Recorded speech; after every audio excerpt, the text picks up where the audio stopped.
저도 이게 그 어떤 그 몸을 치료하는 연구도 했지만 정신계통의 연구도 조금 했는데요. 정신병이라든지 원인 이런 것들 제 나름대로 이제 지식을 쌓고 있습니다. 근데 그 중에서도 대인공포, 시성공포 문제인데요. 이것도 은근히 있는 사람들이 많더라고요. 그럼 이걸 어떻게 해야 될 것인가 궁금하시죠? 자기 마음의 운전을 자기가 하셔야 되는데요. 내가 슬프다라고 생각을 하면 모든 사물이 색깔을 딱 슬프다 안경을 쓰면 그렇게 보여요. 그래서 내가 모든 사물을 볼 때 재밌다라고 안경을 쓰면 그게 자기가 이렇게 운전하기 나름이라는 거죠. 자기의 자신의 마음을 자신이 운전해야지 다른 사람이 운전하면 안 되는 것이죠. 좋은 영향을 줄 수는 있지만 자기 자신의 스스로 자기 자동차 운전하듯이 자기를 운전해야 되는데요. 기도로서 하나님께 맡기고 소프트웨어를 깨끗하고 튼튼하고 정상적으로 만들어 달라고 기도하고 대공포, 시성포 혹시 있으면 그걸 해결해 달라고 정신에 건강한 것만 남게 해달라고 계속 기도해야 돼. 예수 그리스도 이름으로 기도합니다. 그리고 하면 모든 산물을 볼 때 사람이나 모든 산물을 볼 때 아랑곳 없이 이거 동그라미 치세요. 사람의 태도에 상관없이 자기가 장난기, 무의식, 장난기가 앞서고 무의식이 프로테지가 2%일 수도 있고 10%일 수도 있고 0.1%일 수도 있어요. 그리고 무의식이 좀 더 강조, 무의식이 앞으로 나가고 무의식이 90%이고 장난기가 2%, 3%, 5%일 수도 있어요. 자기 나름대로 정확히 이게 이제 기본 스타일이 돼야 된다는 거죠. 모든 사물을 보거나 저희 방 안에 있는 물건을 보거나 모든 것이 하나의 정보단이라고 저는 생각하는데 매트릭스 안에서 그것을 장난기 무식으로 사람 볼 때도 이렇게 그 사람을 이렇게 100만 불이다, 50분의 1이다 이렇게 딱 부분별로 해서 그 사람 볼 때도 무의식 장난기가 증가한다라고 생각을 해야 돼요. 모든 산물을 볼 때도. 왜 이런 것을 할까요?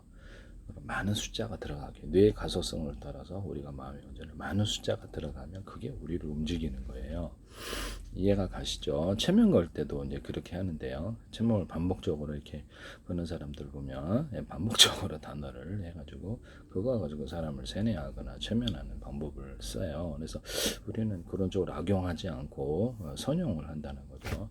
좋은 쪽으로 인간을 발달시키거나 정상적으로 발달시키기 위해서 우리의 뇌의 구조를 이해를 해야 된다는 거예요. 무의식, 의식 이 두 가지로 돼 있다. 또는 교감신경과 부교감신경 두 가지로 돼 있는데 자전거 처음 탈 때는 어색하죠. 그러나 자꾸 연습을 하다 보면 익숙해져서 무의식의 자동 프로그램으로 들어가야 되는데요. 거기에도 많은 숫자가 들어가야 되는 거예요. 이해가 가시죠? 익숙해지기 위해서.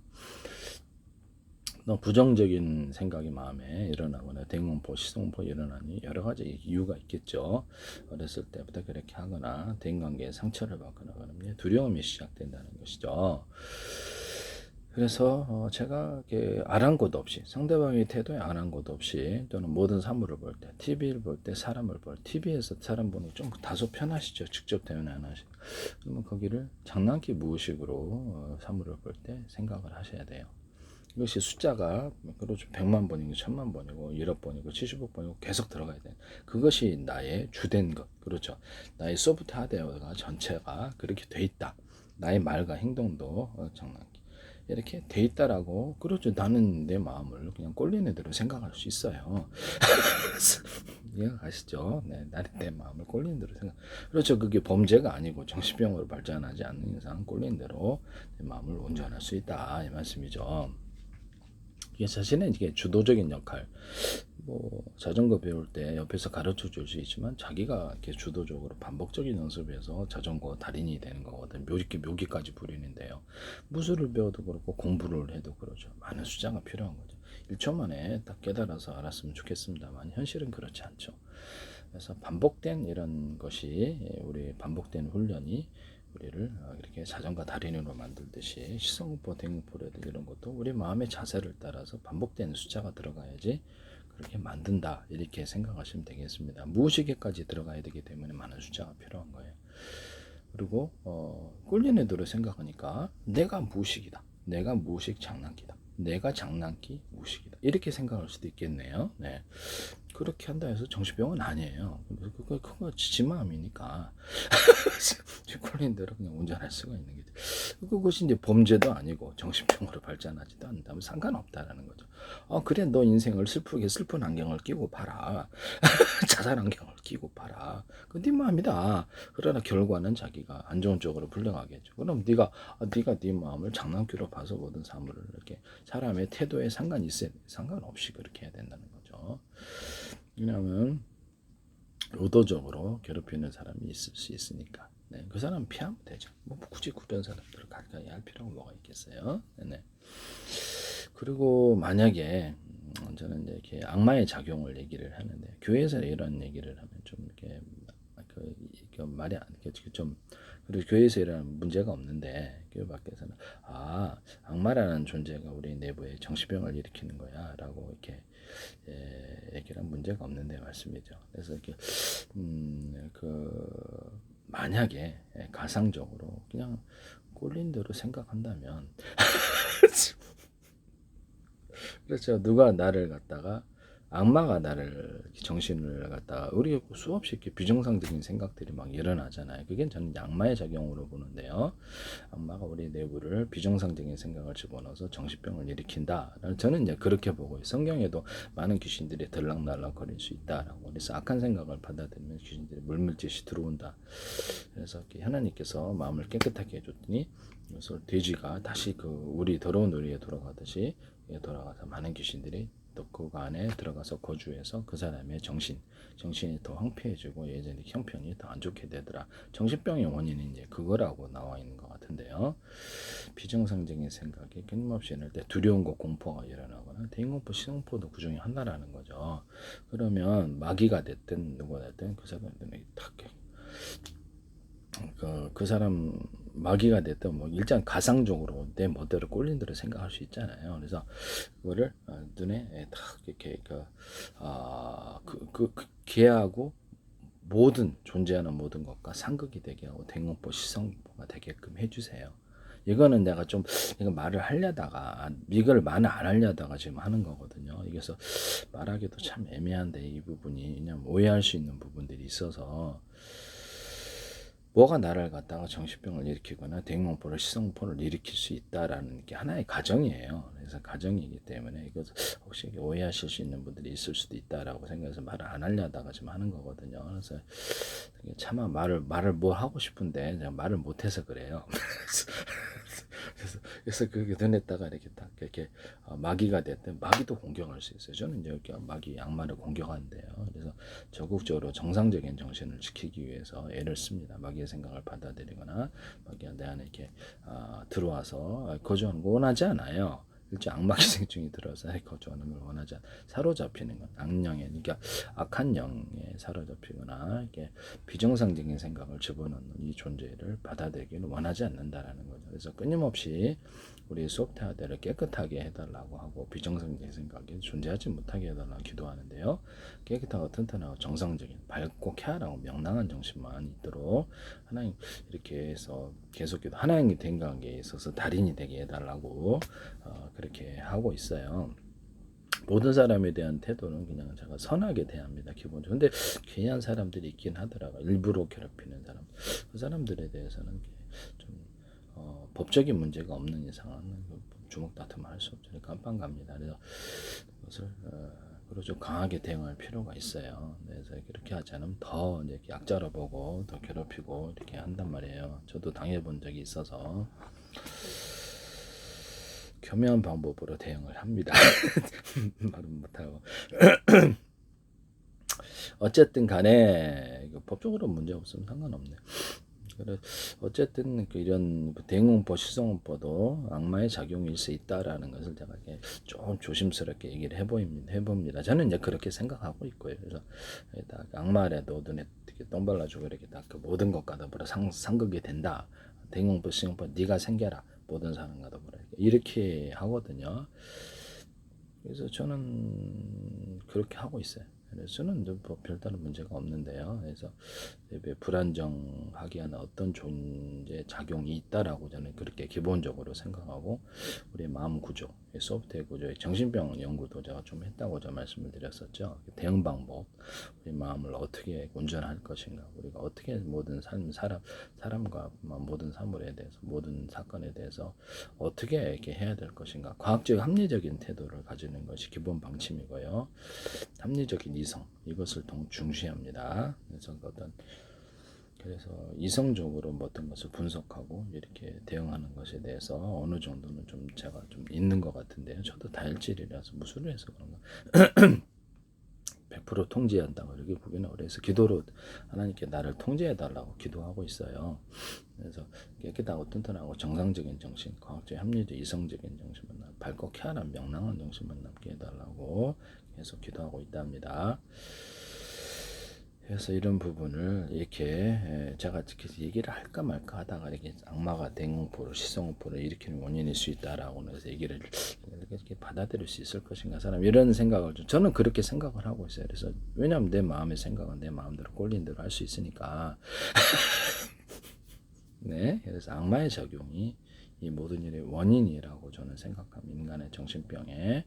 그래서 예수 그리스도의 이름으로 기도하는 걸 배워야 된다. 근본적으로 악마를 이길 수 있는 힘은 그밖에, 하나님이 나를 도와주는 것밖에 없거든. 하나님이 내 마음을 다스려 줘야만, 그리고 내 마음에 정상적인 것이 채워져 있을 때 악마가 생각을 잘 집어넣을 수 없는 상태가 된다는 걸 이해했는데요. 최면 걸 때도 보면 내 마음의 생각이 정상적으로 과학적 합리적 이성적인 생각이 딱 차 있을 때 생각을 마음대로 집어넣을 수가 없어요. 최면 걸 때도 저는 최면을 조금 연구했습니다. 네네. 그래서 정상적인 과학적이고 합리적인 내 마음을 장난기 무의식으로 소프트웨어가 다 채워져 있다라고 생각하거나, 내가 꼴린 대로 생각할 수 있으니까 내가 무의식 장난기다, 내가 장난기 무의식, 그것이 나다라고 생각을 하는 거예요. 적극적으로 긍정적인 자아성을 갖는다는 거죠. 긍정적인 나를 만들어줘. 그래서 내가 나를 볼 때도 나는 장난기 무의식이 강화된다, 자극이 된다, 이렇게 생각을 하고, 왜냐하면 꼴린 대로 생각할 수 있으니까. 범죄가 아니잖아요. 정신병도 발작 병신병으로도 아니고, 긍정적인 태도로 삶을 바라보는 것은 그래도 바람직한 태도지 나쁜 건 아니거든요. 그래서 이런 부분이 있다라는 것을 말씀을 드립니다. 이렇게 해서 한번 해보시라. 그것도 75번이니까 그렇죠. 뭐가 방해하는 것이 있다고 느껴질지라도 계속 하라는 거죠. 이해가 가시죠? 그리고 누가 나한테 이런 것에 대해 악마가 나한테 작용을 해준다라고 생각하거나 이렇게 그 부분에 대해서 적극적으로 공격 자세로 가지 않으면 그런 일이 더 심해질 수도 있다라는 것이죠. 이해가 가십니까? 성경에는 마귀를 대적하라, 그럼 피하라. 그래서 저는 정신병의 작용에 대해서 마귀의 작용을 얘기를 하고 있는 거예요. 이 부분에 대해서는 일반 학문에서는 좀 받아들이기도 어려울 수도 있겠다라는 생각이 듭니다만은, 할까 말까 하다가 그냥 얘기를 하는 거예요. 그냥 그게 사실이라고 보고 있기 때문에. 성경에는 인간의 정신이 거라사의 왕처럼 또는 악령에게, 어떤 악신에게 사로잡혀가지고 광기를 보이는 이런 사우랑에 대해서도 표시하고 있거든요. 그래서 인간의 정신계통이 끊임없이 악한 생각이 일어나는 사도 바울의 로마서의 갈등, 이것도 제가 이렇게 이해를 하고 있기 때문에 인간의 마음에 이렇게 선악이 공존한다는 거죠. 그래서 선과 정상적인 것을 선택해서 내 가소성을 따라 꾸준히 발달시켜 나가는 것은, 그런 사람은 마음의 밭에 정상적인 씨앗이 뿌려져 가지고 이것이 풍성해지고 정상적인 정신 건강을 지킨다는, 우리가 육체적인 건강을, 면역력을 키우기 위해서 노력하거나 그렇게 하잖아요. 그럼 그것처럼 정신도 그렇게 해야 될까요? 정상적인 부분이 가득히 차 있어야지, 정상적인 부분이 커야지 비정상적인 것이 들어와서 이렇게 잡초가 되게 이렇게 뿌리 내리지 못한다. 즉시 제거해야지, 아니면 금세 나를 점령한다는 게 이게 제 기본 생각이거든요. 그래서 정상적인 과학적, 그냥 장난기 무의식 이렇게 소프트하다가, 내가 사물을 볼 때나 우리 방 안에도 뭘 볼 때도 이렇게 매트리스 안에 하나의 정보 단위로 저는 인식을 하고 있기 때문에 다 장난기 무의식이다. 그럴 때 장난기 무의식이 자극이 되고 꼴린 대로 할 수 있다 그랬잖아. 정신병은 아니라고. 사람도 자극이 된다, 그리고 밝게 된다, 이렇게 생각할 수도 있잖아요. 모두 뭐 밝은 사람이 있잖아요. 명랑한 사람. 기분도 좋아지죠. 그리고 뭐 내가 그런 사람이 되면 어때요? 네네. 그래서 모든 사물과 사람을 볼 때 밝아진다. 장난기 무의식이 자극이 된다. 예. 그렇게 변한다. 이게 그렇게 된다라고 티끌만큼 먹을 수 없을까요? 범죄고 이게 우리 수갑잖아요. 아니죠. 네, 그래서 정신병으로 발달하지도 않아요. 정상적인 부분 중에 이 장난기 무의식이 인간을 굉장히 긍정적으로 밝게 만들어 줄 수 있다면 서슴없이 제가 한다는 거죠. 적극적인 자세로 한번 해보세요. 75번 7,000원 뇌 가소성을 따라 우리 정상적인 밝은 것이 내번에 키워졌을 때 비정상적인 것이 우리를 지배를 못한답니다. 저는 이게 인간의 기본 마음이 됐으면 좋겠어요. 장난기 무의식이 또는 무의식이 앞설 수도 있고, 무의식이라는 것은 편안한 상태, 의식은 신경 쓰는 상태. 신경 쓸 수도 있고 안 쓸 수도 있고 두 가지로 훈련하세요. 의식 갔다가 무의식 갔다 의식 갔다 남들이 하지 않는 훈련이죠. 이것도 마인드 컨트롤일 수도 있잖아요. 자기 마음의 운전을 어떻게 하는지 모르는 사람도 꽤 있을 테니까 저는 연구를 했다 그랬잖아요. 의식 갔다 무의식 갔다 의식 갔다. 우리가 보면 교감신경도 육체적으로 보면 힘을 쓸 때 또는 편안할 때 무의식이 이렇게 프로테지가 다 틀리다. 교감신경이 70%, 무의식이 30%. 무의식이 더 앞서. 무의식이 완전히 앞설 때는 잠잘 때인데요. 그렇게 해서 우리가 이 프로테지가 왔다 갔다 한다는 거죠. 우리가 모르는 사이에도 이 교감신경, 부교감신경, 의식과 무의식 이것이 왔다 갔다 하는 상태가 되는 거예요. 그래서 약간 더 신경 쓰면 에너지, 정신적인 에너지가 많이 써서 피곤하기도 하고 너무 신경 쓰면 무의식 편안한 상태로 좀 명상 같은 거 하시는 분들 있잖아요. 편안한 상태, 삶의 어떤 지치거나 업무에 지쳐가지고 고요한 정신을 유지하고 싶은 이런 사람도 명상이라는 방법도 선택하는데 저는 그 정도까지는 안 해요. 그냥 의식과 무의식 이렇게 왔다 갔다 생각을 해서 의식의 비율을 높여볼까? 무의식의 비율을 높여볼까? 내 마음대로 정할 수 있다는 게 제 생각. 저는 과학적인 연구를 했다고 말씀을 드렸잖아요. 그렇게 해서 의식과 무의식을 내가 마음대로 비율을 조절할 수 있다라는 것을 결론에 도달했고요. 뭐 사람도 그렇잖아. 교감신경 같은 거 신경 쓰면 교감신경, 부교감신경, 신경 안 쓰면 부교감신경. 일종의 명상. 네. 그래서 이게 우리가 힘을 막 쓸 때, 육체적으로는 힘을 막 쓸 때는 교감신경이 항상 달리기 막 격투기 뭐 이렇게 할 때, 그럼 편안히 쉴 때 드러낼 때 부교감신경이 더 항진이 되는 거죠. 프로테이지가 잠들지 않는 이상은 의식과 무의식이 왔다 갔다 하기 때문에 비율을 여러분들이 정할 수 있느냐의 문제인데 할 수 있어요. 저는 그거를 할 수 있다라고 결론을 내렸고요. 여러분들이 그 의식과 무의식의 비율을 그렇죠. 대응원법 시성법 하시는 분들은 어떤 의도적인 존재의 작용을 악마다 그러면 이렇게 적용을 해서 의식의 비율이 높아져서 신경이 과민해진 상태. 그래서 이거를 의식과 무의식을 왔다 갔다 하는 병원에서는 보통 마그네슘 처방을 하시는데요. 이거를 이렇게 좀 자기가 의식과 무의식 비율을 조절해서 내가 무의식 나가시 그랬잖아요. 무의식이 앞서고 무의식이 비율이 높아진다는 거예요. 내가 무의식이 앞서고 모든 사물을 볼 사람 볼 때 무의식이 더 강하대. 내가 무의식이다라고 할 수도 있다 그랬잖아요. 꼴린 대로 할 수 있다고. 내 마음이니까 내 마음인데 뭐 자기 마음 뭐 그렇게 한다고 해서 수갑잖아요. 정신병 발달하지도 않아요. 오히려 정상적인 것이 강화되지. 문제가 없어요. 그래서 무의식을 비율을 내가 높여가지고 모든 사람과 사물을 볼 때 무의식이 강화되고 나는 그 다음에 장난기를 깔아놓는 거예요. 밑에 프로테이지 2%든 10%든 0.1%든 알아서 비율을 조절할 수 있어요. 그래서 무의식과 의식의 비율을 조절할 수 있다고 그랬잖아요. 전혀 이렇게 되더라 해보니까 실험을 해보니까 된다라고 제가 말씀을 드렸고요. 그래서 이거를 자신의 이렇게 무의식을 강화시켜서 제가 이제 신경이 과민해져서 신경을 쓰기 시작하니까 대응원법 시성법가 되는 거예요. 의도적인 노력으로 해서 무의식을 강화시켜서 이거를 무의식의 상태를 내가 이렇게 편안하게 있게 되다. 무의식 때 완전 잠들 때는 완전 무의식에 돌아오는 거. 그래서 무의식의 비율을 평상시에 깨어 있을 때도 높여준다는 거죠. 무의식이 앞서고라면 높여준다 비율. 그다음에 장난기 깔아주면 기본적으로 내가 나를 볼 때 무의식 장난기가 또는 장난기 무의식이 그렇지 자극이 돼야 되는 거예요. 그러면서 타인도 나를 볼 때 무의식적인 영향을 받을 수 있다. 저는 인간의 마음이 서로 연결될 수도 있다고 생각을 하고 있는데요. 인터넷 공간처럼 무의식에 우리가 어떤 보이지 않는 이렇게 영향력이 서로 간에 존재할 수 있다. 말을 하고 싶은데 말을 못하는 부분은 있어요. 네. 그렇게 생각을 합니다. 그래서 자신이 어떻게 해야 될지 모르는 사람들에게 이 방법을 한번 해보시라고 저는 매우 효과 있다고 말씀을 드리네요. 저는 그 소프트웨어 육체를 치료하는 연구도 했고요. 정신병을 치료하는 정신계통이 우리 마음의 구조가 어떻게 되어 있는가를 연구를 한 사람이라고 말씀을 드렸죠. 제 나름대로 연구를 거쳤는데요. 한번 해보십시오. 매우 효과 있을 겁니다. 자기가 마음의 운전을 어떻게 운전해야 될지 모르는 분들에게 이렇게 해서 제가 연구한 이런 그 결과를 소개해 드리는 거예요. 한번 해보시기를 바랍니다.